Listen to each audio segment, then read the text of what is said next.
Afternoon, everyone, and welcome to the Saints post game show presented to you by the Kneaux. My name is Abdul Abusad. I'm filling in today as your host for the Saints post game show. The New Orleans Saints um, got it done today, 29-6 over the New York Jets. A really, really good day for Tyler Shuck. A pretty good day for Chris Olave.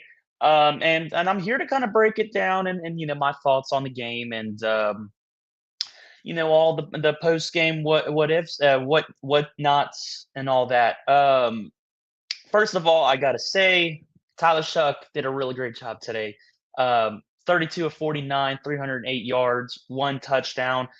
He was supposed to have two, maybe even three, and then the team struggled to get into the red zone, at least, especially in the first half of this game. But you know, Chubb was supposed to have two, and he threw one to Chris Olave, and Chris Olave dropped it. It was one of those catches that it was a pretty hard catch to make in the first place. It was going to be a pretty hard catch, and it was in Olave's hands. So, it's one that you would expect in the NFL. A receiver like Chris Olave to catch, and unfortunately, he did not come down with it. But no, Tyler Shuck threw one touchdown in this game. I was actually in the middle of searching up the record for the most passing yards in a single game without that quarterback scoring a touchdown. And I thought Tyler Shuck would at least might break into the top 15 of that, and he was pretty close to doing so. He had 308 yards, but no, he did get a touchdown throw to Chris Olave. Olave did finish the game with two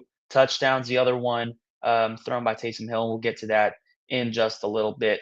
Um, the course of the game, in the first half, this was a field goal game. I mean, it was kind of boring. I was getting ready to fall asleep. I was told earlier this morning that I was doing the post game show, and I try to keep myself up because I obviously need to know what I'm, going to be reviewing after the game.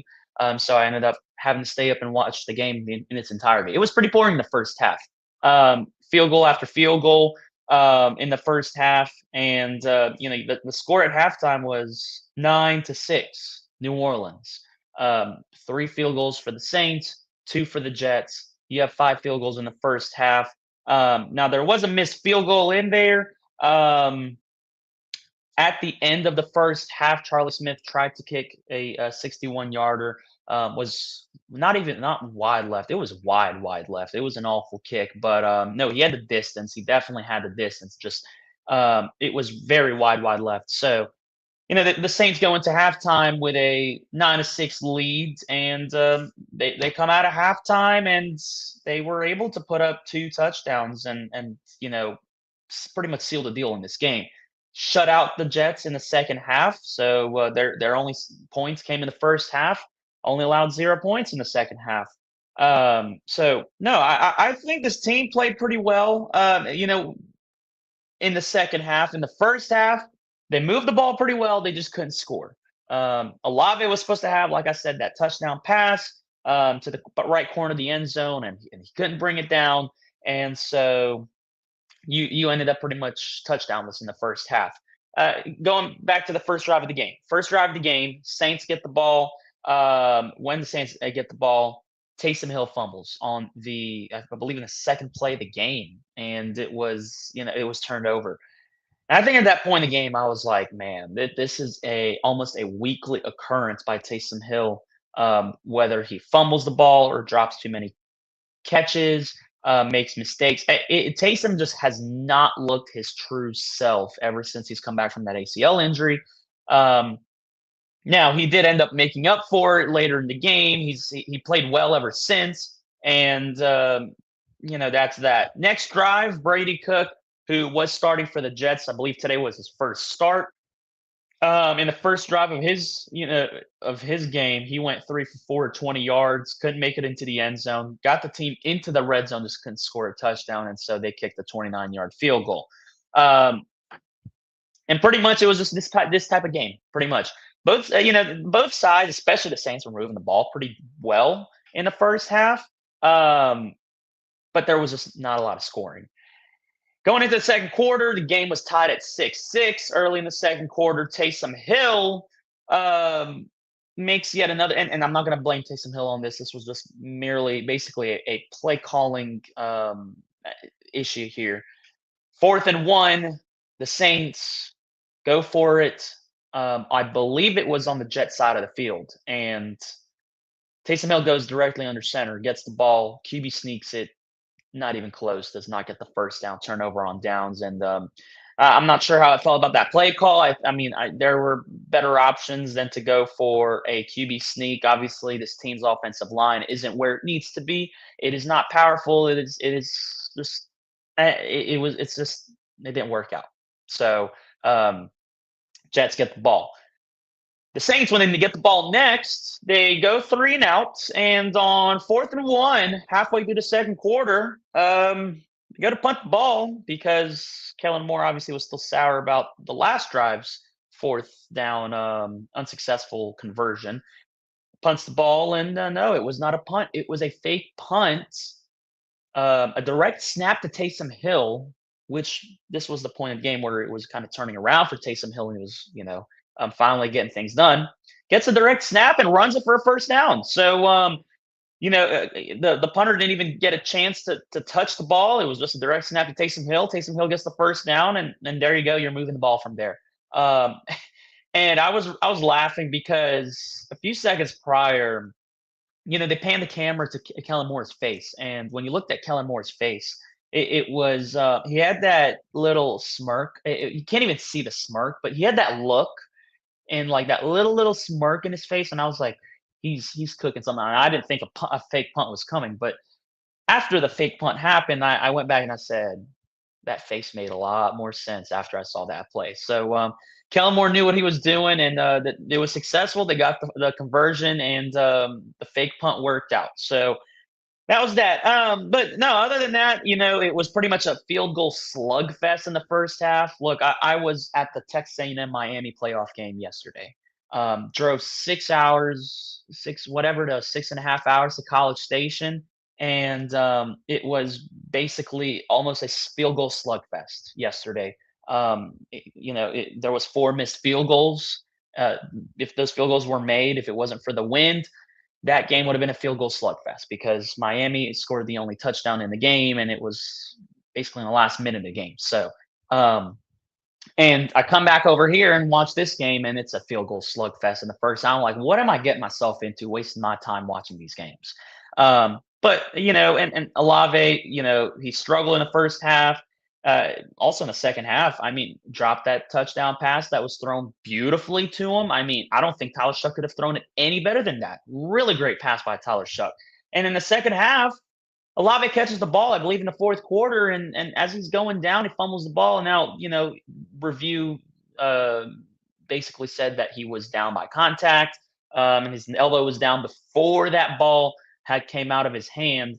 Um, Now, I will be honest, as an official myself, I looked at the play and I was like, the ball did start moving right before the elbow was down, but I'm not the officials of the game, and I'm not gonna, obviously make a big deal out of it. It went our way, but it was close, and yeah, Olave, you need to secure the ball more. He struggled a lot. Look, don't get me wrong. I've defended Chris Olave a lot than more than people would like me to. I mean, he did pretty good this game. 10 receptions out of 16 targets, 148 yards, 2 touchdowns. He's had a good season. I don't want to take anything away from him. He's had a lot of mistakes though this season. A lot of it has to do with the drop catches that you should be making, the contested catches, and that is why we need a receiver like Chris Olave. I mean, you're there trying to make these contested catches, and you can't drop a pass corner of the end zone that was thrown beautifully to you, and it was covered pretty well. The Jets had it covered up pretty well, and they knocked the ball out of Chris Olave's hands. So credit to the Jets defense on that. But regardless, that is a catch that you got to make, and to be fair, he hasn't made a lot of those contested catches this season, and that has been his struggles. But other than that, I thought Olave had a pretty good game. Obviously, 148 yards receiving. He was our leading receiver, but not even close. Juwan Johnson was our next leading receiver with 89 yards on 8 targets. But yeah, I mean, Olave 16 targets, 6 drops today, and Look, a couple of those drops, recorded drops weren't really his fault. I know one of them was an overthrown pass by Tyler Shuck to the sideline, and it was just no one's going to catch that. But regardless, I think Olave, as well as he's played, he is still making some mistakes that he needs to clearly fix, of course. Running game was non-existent in this game, other than when Taysom Hill started running the ball in the second half. He had 42 yards running the ball, average 3.5 yards per carry. Other than that, you've had a pretty poor running game, and this team has had a very awful running game to begin with all season. Um, so that is that. But no, other than that, I think this team played pretty well offensively. Tyler Shuck, obviously, 308 yards, 32 of 49. Only got sacked 3 times, but he did throw a touchdown. Supposed to be two. Olave dropped one of them. But yeah, no, I thought the Saints played pretty well. I think the energy in the Superdome. I had posted this about an hour ago. I think the energy in the dome, at least from what it looked like on TV, was the best it has been ever since week 1 of last season when Saints beat the Panthers at home with Derek Carr, and you had this really great team, and you blew them out. And there hasn't been a lot of exciting moments in the Superdome ever since Drew Brees retired, and today was one of those exciting days for sure. So Saints win the game 29-6. I know a lot of people are like, well, I wish the team lost this game because if the Saints lost this game, then they would have the better pick over the Jets, and I think the Saints would have probably end up with the sixth or the fifth pick in the draft next season. So, but they win the game, and look, I think the one message that I'm gonna finish this off with is the team is clearly not trying to, tank. Or obviously, it's not going to happen because NFL teams don't tank willingly. It's not. It's not. It's a business. You don't tank games. But um, clearly, their motive is not trying to get the best pick. Their motive is to build a new culture and a new era of Saints football. And I think they're doing a pretty good job at it. You got Tyler Shuck, and you got some players on both the offense and defensive side of the ball, especially on defense. You got some rookies that I think this team has had a pretty decent draft class this season. I know a lot of people kind of, says that the Saints did not have a pretty good draft this season, and I think they did get based off of what we've seen this season, based off of what we've seen in this game.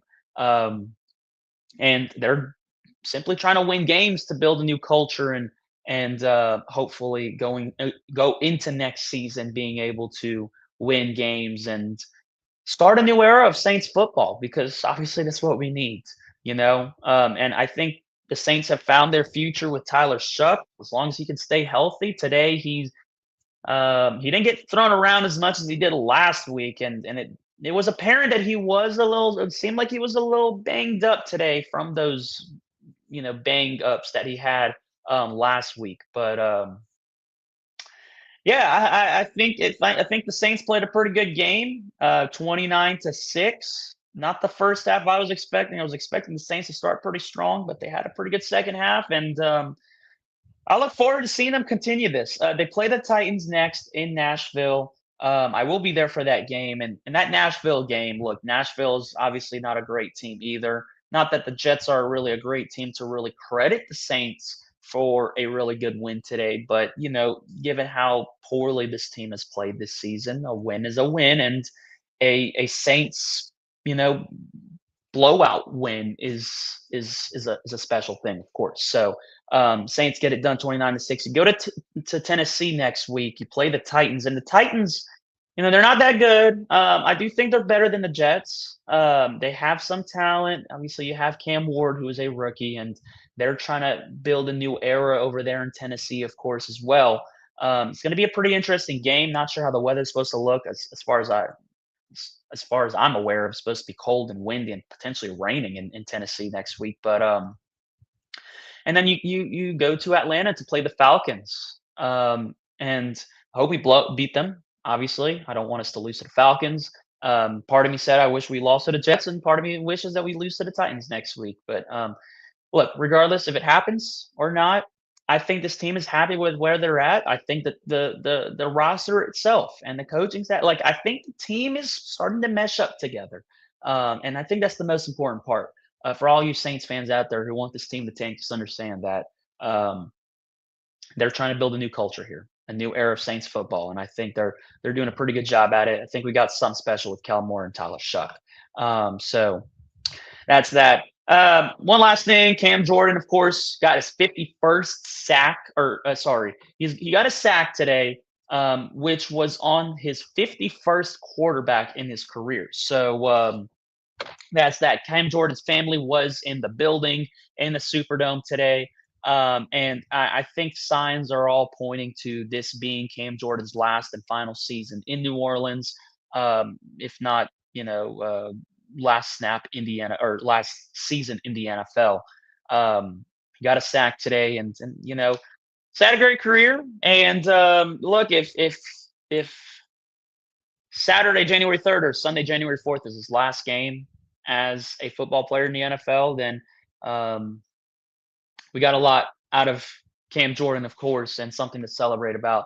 But his family was in the building today, something that I don't think I was expecting. I don't think many people was expecting. His family obviously doesn't show up to all the games, but they were all there today. So, in indication that Cam Jordan probably is done after this season. So we'll see how it goes. But Saints get it done, 29-6. 2 more games left in the season, and then we'll call it a wraps for the 2025 season. Hopefully, they'll go into the 2026 season with some momentum.